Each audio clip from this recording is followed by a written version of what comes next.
this week's Sedra Behar. In his commentary to the very first pasuk of the Torah, Rashi explained that the Torah, which is a book of laws, should have commenced with the first commandment given to Israel.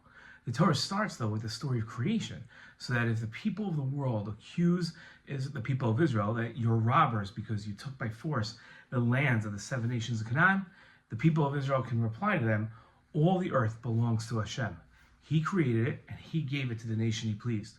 When he willed it, he gave it to them, and when he willed it, he took it from them and gave it to us. This week's Torah portion begins with a discussion about Shemitah. God said to Moshe, "Speak to the Israelite people and say to them, when you enter the land that I assign to you, the land shall observe a Shabbat, a Sabbath of God." God also commands, "The land must not be sold as an eternal sale, for the land is mine. You are but strangers, residents with me." These verses and prohibitions seem to imply that the land of Israel doesn't belong to the Jewish people, but rather to God, and the Jewish people are just temporary residents on the land. The Mizrahi, a 17th century Torah scholar, explicitly explained these verses by writing, "The land does not belong to the Jewish people, but to God." Rabbeinu Bechaya echoes similar thoughts.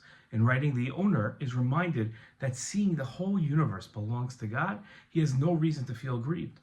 God is at liberty to make dispossessions over what is his. Rabbeinu Bechaya seems to use Rashi's comments at the start of the Torah to make the opposite point that Rashi made.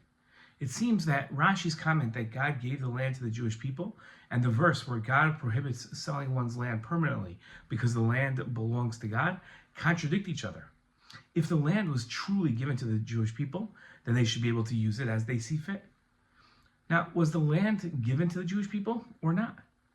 In his commentary to these verses, the Ralbag taught a lesson that could help us understand who actually owns the land.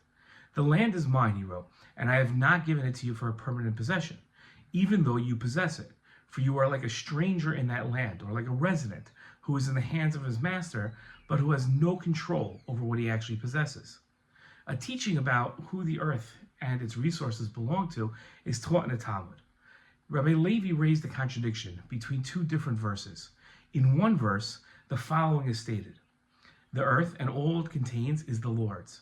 And it is written in a different verse, "The heavens are the Lord's, and God has given the earth over to mankind."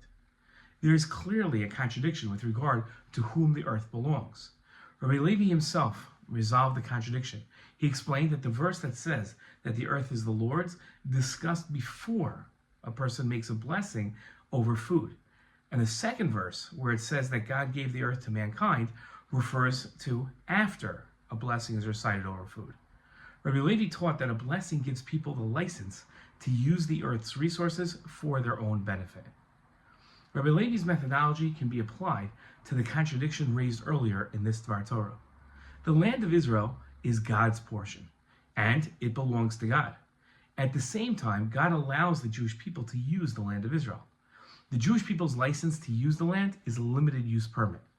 It is crucial that the Jewish people always remember their claim to the land of Israel trumps all other people's claims, but it also isn't an unlimited claim. The Jewish people must still remember it is God's land and they are merely allowed to use it with very strict rules. Shalom.